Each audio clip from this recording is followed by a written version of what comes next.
Ito ang inyong Tia Deli.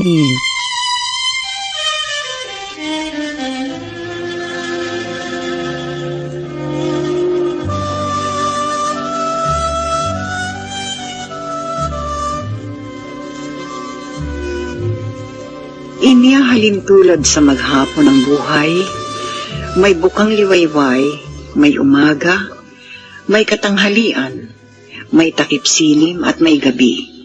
Sumasapit kanino man. Wika nga, kung may kapanganakan, may kamatayang una-una lamang ayon sa may kapal na nagpahiram ng buhay, upang magsama na sa buhay na walang hanggan. Isang taga-Payagan East, Ballesteros, Cagayan West ang sumulat na nga nasa dapit hapon na ng buhay silang mag-asawa. Saklot ito ng pangamba sa maaaring mangyari kung sakasakaling ang sumapit na ang pagdatal ng hindi maiwasan. Tatawagin natin ang may padala ng liham sa pangalang Lucina.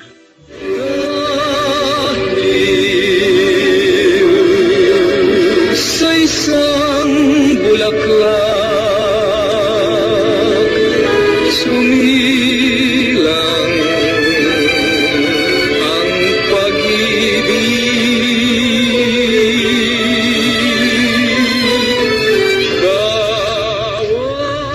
Dear Tia Deli, 60 taong gulang na po ako at ang mister ko ay 64 na taon na. Nasa estado ng lahat ang aming mga anak. Sila'y layo-layo, 2 nasa Maynila, ang bunso lamang ang masasabing pinakamalapit ngunit nasa kabilang bayan pa. Sa gulang naming ito, hindi kami umaasa sa kanila. Kaya pa naman naming mabuhay, kaya pa naming magbanat ng buto. Alam mo, Rosina, ang sipag ninyong mag-asawa. Siguro ang dami na ninyong naipon, ano? Bakit ka naman nagsalita ng ganyan, Maria? Ay, tignan mo. Tumaparito pa kayong mag-asawa sa bundok para magbungkal ng balinghoy. Samantalang dadalawa na kayo. Ang mga anak ninyo tsak na maluluwag naman sa buhay. Maria, ayaw naming umasa sa aming mga anak. Ha? Ang ibig mo sabihin hindi sila nagpapadala sa inyo. Anong klaseng mga anak sila? Tulad namin, mahihirap din ang aming mga anak. Ayaw naman namin maging pabigat sa kanila. Kahit tungkulin nila kayong tulungan. Hindi basta ganun, Marie. Kung sakali, hindi na namin kaya ni Mulong, yun siguro, hihingi na kami ng tulong sa aming mga anak.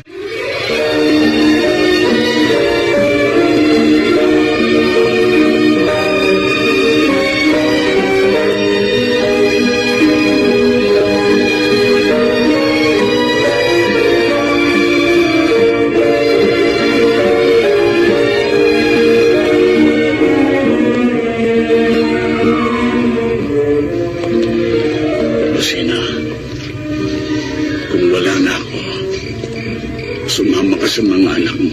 Tumigil ka nga, Mulong, ha? Ano na naman ba yung drama mo? Sinabi ko naman sa iyo, sabay tayo mamamatay. Nararamdaman ko. Mauna ako sa iyo, Lucina. Kung ano-ano yung nasa utak mo, ay alisin mo nga yan. Manong magdasal ka at nang mawala yung mga negatibong iniisip mo? Totoo naman yun. Hindi totoo. Mahal, sige, matulog ka na. Tatalukuran na kita nang makatulog ka na. Pumikit ka na. Lucina. Tiyo, ipikit mo naman ang mata mo. Matulog ka.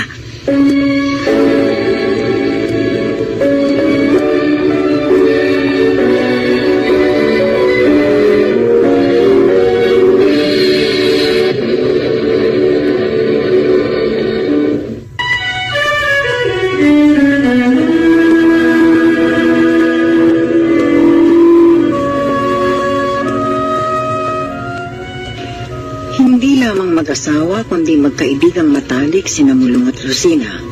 Kung nasaan ang isa, naroon din ang ikalawa. Halos lahat sa nayon nila ay natutuwa sa mag-asawa.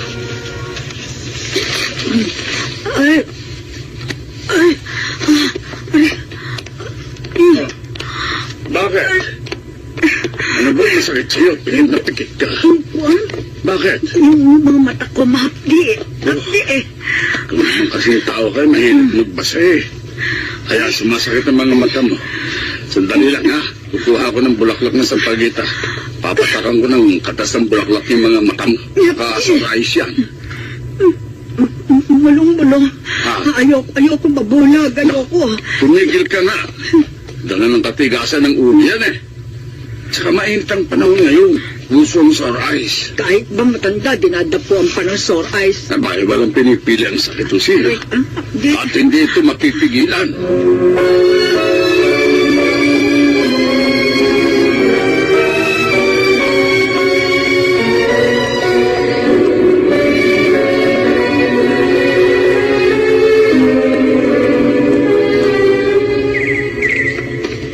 Nasaan ba yun? Saan ko ba nailagay yung kutsilyo mo? Nasaan nga ba? Aray ko. Nahiwa ako. Ang sakit.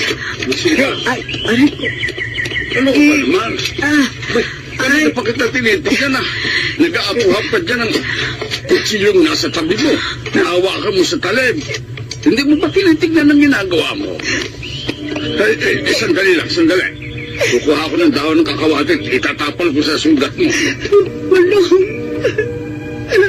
Bakit? Ano bang nangyayari sa iyong tao ka? Nahihirapan ako. Anong nahihirap? Parang ang labo-labo ng palingin ko. Ano? May pagkakataon. Aninag na lamang ang nakikita ko. Hindi.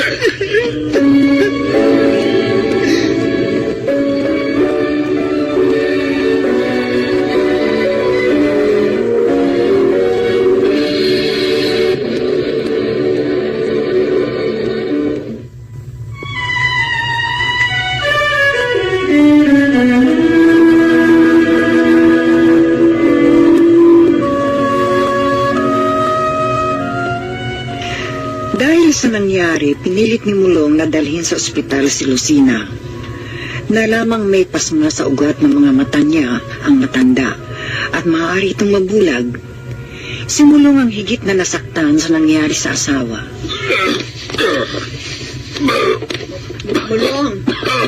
Bulong, bakit ha? Bakit ka dumuduwal? Ano ba nakain mo, ha? Bulong, Sigmura ako, Lucina. Masakit. bulong. Bulong.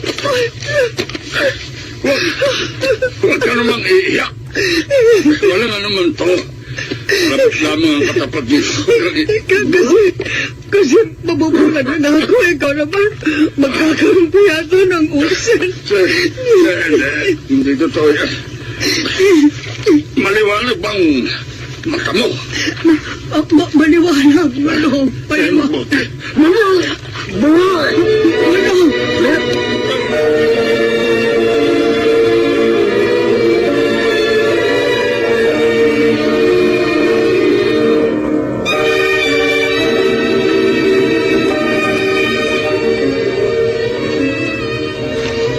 Dok, ano bang findings ninyo? Bakit po ba nagdudukal ang itay? Madalas siyang dumudumi. Doktor, maitim po ang kulay ng dumi ko. Nakita naman ninyo sa sample na ibinigay ko. Madalas pa po napakapula ng lumalabas. Baka, malala na ang ulcer ninyo. Oo. Kayaan. Malaki na ang sinira nito sa inyong bituka. Ano ba? Dok, may remedyo pa, hindi ho ba? Hindi ko alam. Marahil tanging himala na lamang ng Diyos ang makapagpapagaling sa tatay mo. Pwede pang kunin sa operasyon, di ho ba? Baka sakali, walang makatitiyak. May edad na ang iyong ama. Baka hindi na niya makaya pa ang operasyon. Napakasubok na niya katawan. Doktor, kahit sabihin yung pwedeng kunin sa operasyon, Hindi ako papayag. Malaking halaga ko yun. Sayang. Total naman, matanda na ako. Ang sarap yung magagasta sa operasyon. Itabi na lamang para sa kinabukasan ng aking mga apo. Itala ako. Oo, Dado, yun ang gusto kong mangyari. At susunod kayo magkakapatid. Handa na ako sa anumang mangyayari sa akin.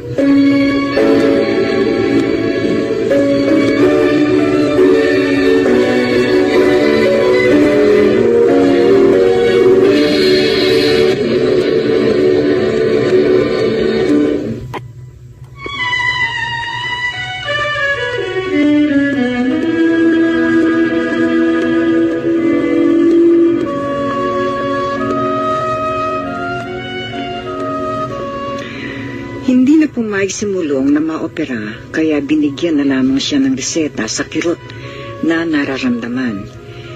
Iniyak yun ni Lucina. Rosel, Itay, kung sakaling mawala ako, ang inay niyo, huwag niyong pababayaan. Itay, may awa ho ang Diyos. At saka, umiinom naman kayo ng gamot, hindi ho ba? Kaya halos wala na kayo maramdamang kirot. Anong malay nyo? Gumagaling ho pala kayo. Ano na nangyari?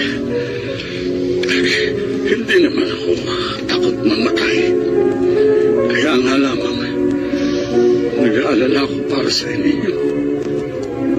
Kapag nawala ako, tiyak, iiyak ng iyak. Hindi ho kayo mawawala sa buhay namin, Itay. Kasi, Kaming lahat magdarasal para sa inyong pagaling. anak, sa kamatayan ko, makakakita muli ang inyong inay. Muling liliwanag ang kanyang mga mata. Itay.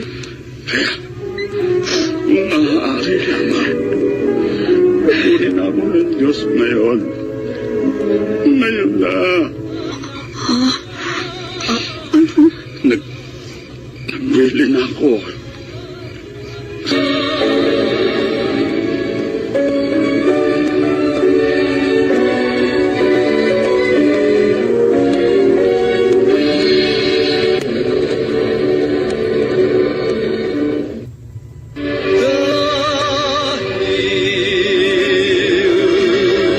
Sa isang bulaklak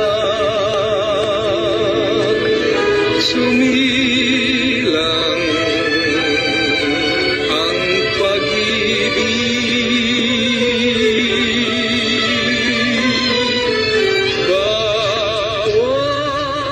Bawat tibok Kahit manatili akong bulag, taos puso akong papayag sa Deli.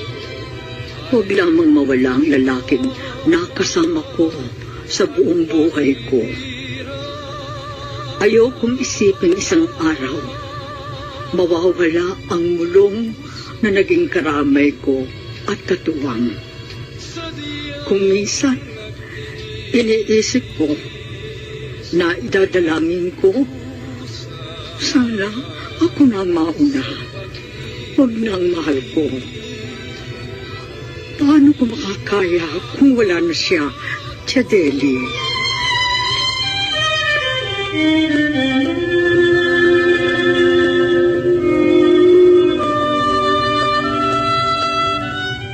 Sa tinawag nating Lucina, ito po ang ating maitutugon sa kanyang liham. Ang patalim nakatatakot habang ito'y nakaamba. Subalit natitiis ang dulot nito kapag naitarak na. Ganon din sa tao, kapag sumapit na ang takdang panahon para sa kanya. Sa mga maiiwan, nagdudulot man ng kalungkutan, ang pagtanggap nagagawa sapagkat siyang kailangan. Sa mga mag-asawang magagandang alaala ang napagdaanan, matinding ang kalungkutan ng sasaklot sa maiiwan, subalit gaya ng nasabi, ito rin napagtitiisan. hanggang sa sumapit naman ang takdang oras upang magwakas na ang misyon niya sa buhay. Kaya ang inaalala mo, natural lamang yan sa kanino mang naging maganda ang pamumuhay may asawa. Kaya lang sana habang bawat araw na kagisnan ay naririyan pa, samantalahin na ito'y maging makabuluhan. Ang bili ng asawa mo, ang mga mata niya isalin sa iyo upang pakinabangan mo na maagang pinanawan ng malulusog at malinaw na paningin. Kung maaaring isagawa, kung nasa mabuting kondisyon ang mga mata ng asawa mo, hindi na problema sa ngayon ang isali ng mga matang pwede pang gamitin ng taong ang mga mata ay bumigay na at hindi na makakita. Ang siyensya ng medisina, napakalaki na ang isinulong upang ang mga bagay na ganyan ay madaling maisagawa. Marahil narinig mo rin, kamakailan, 1 buwan lang ang nakararaan, sa edad kong itong malapit ng maging 84, sumailalim ako sa operasyon sa katarata. Nanlabo rin ang aking mga mata. Bakit naman ikaw na 60 lamang nagkaganyan na iyong mga mata? Siguro hindi mo na alagaan ang gusto yan.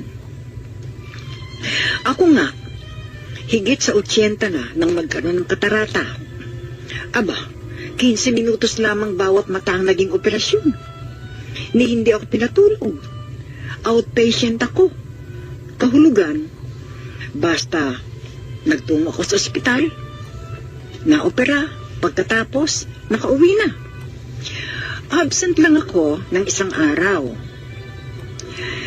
Kaya naman ganon, dahil siyempre, bagong opera, hindi ako makapaglagay ng makeup, nakita ang natural ko dito sa studio, ay nako.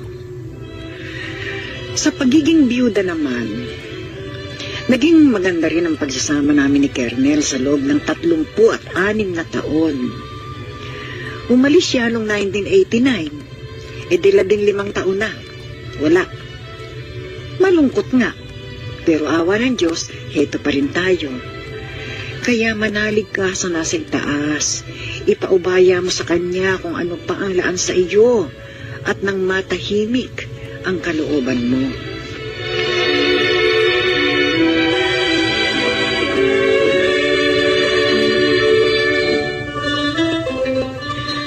Aral sa ating sinatulang kasaysayan, lalo na sa mga nasa kabataan pa, tandaan, kayo man ay tatanda. Kaya huwag abusuhin ang kalusugan, alagaan ito, at nang hanggang sa tumanda, ng tumandang tandang-tanda, manatiling nasa kondisyon ng katawan. Sa mga nasa katandaan, pinakamasarap ang maging buhay. Sana bawat araw na pahiram ng puong may kapal, gawing makabuluhan at isiping ito ay bonus. Bonus ng nagkaloob sa atin ng nagpahiram sa ating buhay.